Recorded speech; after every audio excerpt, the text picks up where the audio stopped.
All right, so we're back for another deep dive. Yeah. And today we are going to be looking at Wide receivers. the wide receiver position for the Detroit Lions Yes. as they look ahead to the 2025 NFL Draft. Absolutely. And, A lot of good options. they are bringing back a pretty solid group Yeah, they are. with Amon-Ra St. Brown and Jameson Williams and Tim Patrick Right. and Khalif Raymond. But, Still room for improvement. yeah, they could still, use some young depth there. Always need more weapons. Right. Yeah. So we're going to kind of go through All 7 rounds. all 7 rounds of this draft Yeah. based on some analysis that we've been looking at. Some interesting names in here. Yeah. For sure. And we'll talk about, not just like the names and like, oh, this guy's good and he's ranked here, but Yeah, like right. what their skills are. Exactly. What their potential fit is with the Lions. How they could contribute to Yeah. this offense. Yeah. That already has some really good pieces. Yeah. So it should be pretty interesting. Yeah, looking forward to it. So let's start right at the top. First round. At the top. Yeah. In the first round. Matthew Golden. One name that comes up is Matthew Golden out of Texas. Oh, yeah. Big time talent. Ah. Had himself a combine, let me tell you. So he apparently just crushed the combine. Dude was flying. Yeah. Really, really helped his stock. Yeah. I mean, we were talking maybe second round before, but now, after that 4.294, Oh, my goodness. you're looking at a surefire first rounder. That is blazing speed. That's elite NFL speed right there. And it seems like, I think people sometimes hear a 4.2940 and they think, oh, this is just A track guy. a straight line speed guy. Right, just a burner. Right. Yeah. But the analysis that we've been looking at Mm. talks about how he's got really impressive footwork. That's what separates him. Yeah. You see that speed, obviously, but then you watch the tape and he's so smooth. Right. In and out of his breaks. Yeah. It's not just speed. It's Yeah. the way he sets up defenders. Right. Creates separation with his routes. So he's not just like a one-trick pony.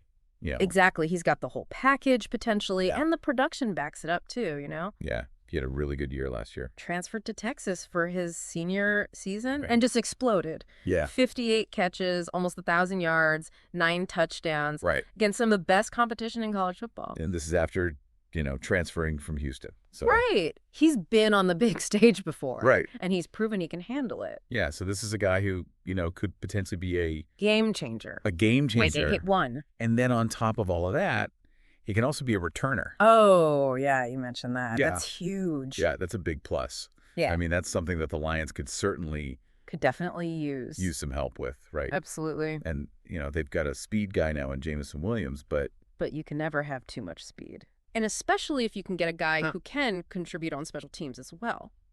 yeah, I mean, it's just, That's so much value. yeah, it's just, it makes them that much more dynamic. Exactly. And dangerous. So, moving on to the second round, All right, let's do it. um, Alec Ayomanor. the name that comes up is Alec Ayomanor from Stanford. Ah, yes. Another intriguing prospect. And this is, A different type of receiver. this is more of a big physical, Yeah, he is a big Yeah, receiver. at some point. 6'2". Yeah, so 6'2". But he can move. Yeah. Ran a 4.44. So he's not slow by any means. No, not at all. Right. And that vertical jump, 38.5 inches. That's pretty good. Yeah, he's got hops. Right. For a guy his size, that's impressive. So he's got the side, the speed, and then the report also mentions that he's really good at handling press coverage. Oh, yeah. That's a key trait. And I think for a lot of fans who may not understand exactly what that means, can you explain what makes that such a valuable skill? Sure. So in the NFL, defenses are going to try to disrupt the timing of the passing game Right. by getting physical with receivers at the line of scrimmage. Right. So press coverage is basically when a cornerback is right up in the receiver's face Yeah. trying to jam him at the snap. Right. Now, if you can't handle that, Yeah. you're going to get thrown off your route. You're Yeah. not going to get open. Right. But Ayomanor, he's strong. Yeah. He's got good technique. Right. He can fight through that contact Yeah. and maintain his route integrity Right. so the quarterback can still find him. So it's like, even if a defensive back is trying to get in his way, he can still get to where he needs to be. Exactly. He's a handful cover. And and they also mentioned that he had, Oh, yeah. The contested catches. he was really good in contested catch situations. 14 out of 29, according to PFF. Right. So almost 50%. Yeah. So that means that, when the ball's in the air, He's coming down with it. yeah, he's going to go up and get it. He's a big target, Right. strong hands, good body control. Right. He's a quarterback's best friend in those tight situations. So this is a guy who, I mean, you mentioned it earlier, but, kind of the prototypical X receiver. Yeah, the classic X receiver. Right. Your go-to guy on the outside, Yeah. wins those one-on-one matchups, Right. makes the tough catches. Right. And that's something that, potentially the Lions could definitely use. Yeah. I mean, I think that's, something that they're probably looking for. Yeah, they've got St. Brown, who's more of a slot guy. Right. Williams is the speedster. Right. But they need that big physical presence Right. on the outside. And Iomenor could be that guy. He could be that guy, absolutely. So let's move on to the third round. All right, round 3. This is a guy named Jalen Noel from Iowa State. Interesting player. And he's, projected primarily as a slot receiver. Yeah, more of a slot guy. But he also had a great combine. Oh, yeah, he tested really well. Yeah. Ran a 4.39 40. That's moving. Yeah, and then that vertical jump, 41.5 inches. Wow. That's nuts, That is impressive. especially for a slot receiver. Right. That's some serious explosiveness. So we're talking about a guy who's, got the speed Oh, yeah. and the athleticism. He can fly. And now I know what you might be thinking. Right, the Lions already have St. Brown. They already have a really good slot receiver in Amon-Ra St. Brown. Right, one of the best in the league. So why would they draft another slot receiver? Well, here's the thing about St. Brown. Right. He's not just a slot receiver. He can play outside, too. Yeah, he's versatile. Right. You can line him up anywhere, and he's going to produce. So the well could come in and maybe, be that pure slot guy. Yeah, that dedicated slat threat. Right. And it would allow the Lions to move St. Brown around, Right. create even more mismatches. You Right. could have both of them on the field at the same time Right. and just cause nightmares for defenses. Yeah.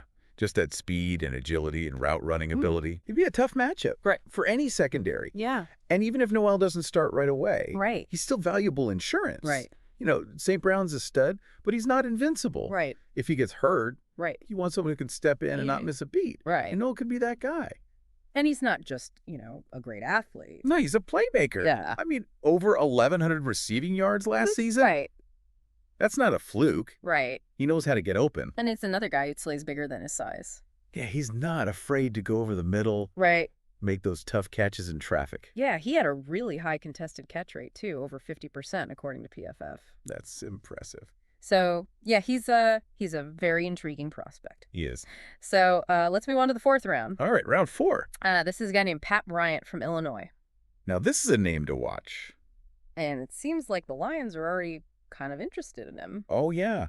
They had a formal meeting with him at the Combine. Yeah. So they're definitely intrigued. So what is it about Bryant that seems to have caught their eye? Well, for starters, he's got the size Right.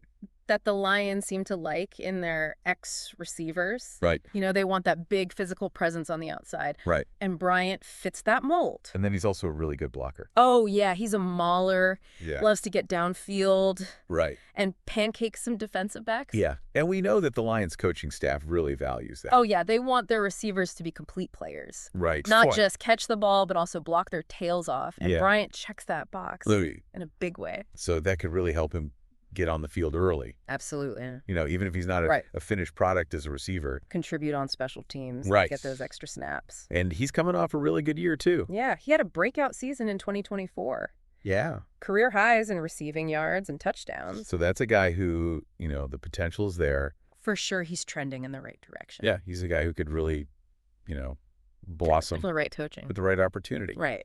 Absolutely. So moving on to the 5th round, All right. 5th round. Nick Nash from San Jose State.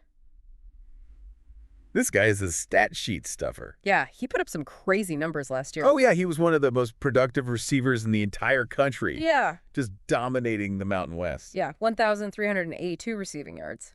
And 16 touchdowns. Yeah, it's hard to ignore those kinds of numbers. It is. You can't just dismiss that. But he didn't really do much before last year. Right. That's the question mark. Yeah, so is this like a one-year wonder, or is this like... Is this the real deal? Yeah, is this who he is now? Yeah. Did he just figure it out, Right. or was it a fluke? Yeah. That's what scouts will be trying to figure out. Right. I mean, you look at his stats from 2 years ago. Right. 6 catches for 62 yards. Yeah. That's a far cry from what he did last year. So there's definitely some risk involved, Right. but the potential reward Yeah. could be huge. And there are some concerns about his run blocking. Yeah, that's a knock against him. Yeah. And his 40 time wasn't great. 4.57, not ideal. But still, you see that production. You got to respect the production. And you wonder, like, maybe he's a guy who, A late bloomer. yeah, maybe he's just a late bloomer. Happens all the time. Right. Sometimes it just clicks. Yeah. And the light bulb goes on.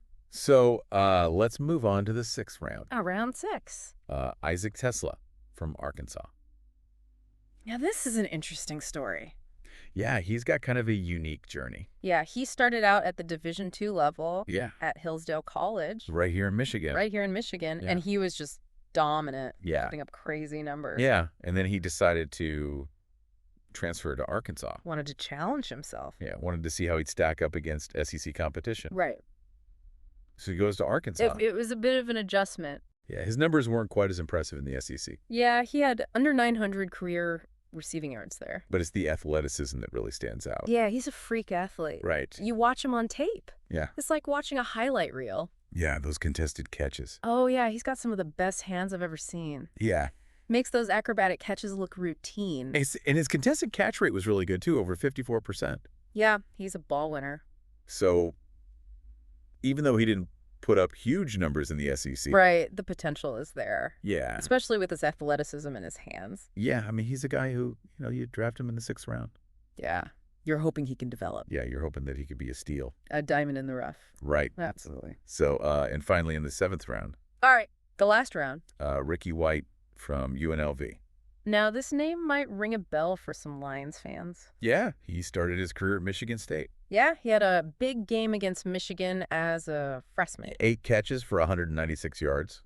That's a heck of a debut. Yeah. So there was a lot of hype around him. A lot of buzz. But then he transferred to UNLV. Yeah, things didn't quite work out at Michigan State. Right. He's found a home at UNLV. Yeah. He's been really productive the last 2 years. Over 1,000 receiving yards each season. Right. So he's shown that he can be a #1 receiver Yeah, he can carry the load. at the college level. Absolutely. So what kind of potential does he have in the NFL? Well, the scouts seem to think he could be a vertical threat. Yeah. A guy who can stretch the field, Right. take the top off the defense. I think he's got the speed for it. Yeah, he can fly. So, 7th round pick. You never know. You never know. You could find a gem, Yeah. guy who can contribute Right. and maybe even surprise some people. Yeah. So that's a look at some of the wide receivers that the Lions could be targeting in the 2025 draft. Yeah, a lot of good options. Yeah, we went through all 7 rounds. All 7. We talked about, Yeah. not just the names, but The skill, the skills, the potential fit, the potential fit. the upside, Right. and the question marks. Yeah. So it's a pretty interesting group of players. It is. So now we want to hear from you. Yeah. What do you think? What do you think? Who would you like to see the Lions draft? Yeah. Out of all these guys, who do you think would be the best fit? Or maybe there's someone we didn't even mention Right. who's on your radar. Yeah, let us know in the comments. Yeah, we want to hear your thoughts. And think about this. Yeah, this is a good one. How would the addition of one of these guys, Or any receiver, really. right? Hmm. How would that change Maybe the dynamic. the dynamic of this Lions offense? Right. How would they fit in? How would it fit in with the guys they already have? With St. Brown and Williams. Right. And the rest of the crew. Yeah, I mean, it's a fascinating question It is. because they've got a lot of talent already, They do. but, they could always use more. Always room for improvement. Right. Yeah. So, let us know what you think. Thanks for joining us And we'll be back soon for another deep dive. with another deep dive. Yeah, we'll see you then. All right, see ya.